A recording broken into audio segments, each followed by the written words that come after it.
بسم الله الرحمن الرحيم سبح اسم ربك الأعلى الذي خلق فسوى والذي قدر فهدى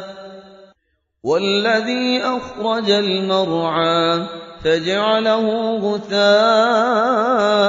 أحوى سنقرئك فلا تنسى إلا ما شاء الله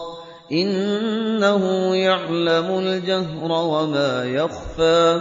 ونيسرك لليسرى فذكر إن نفعت الذكرى سيذكر من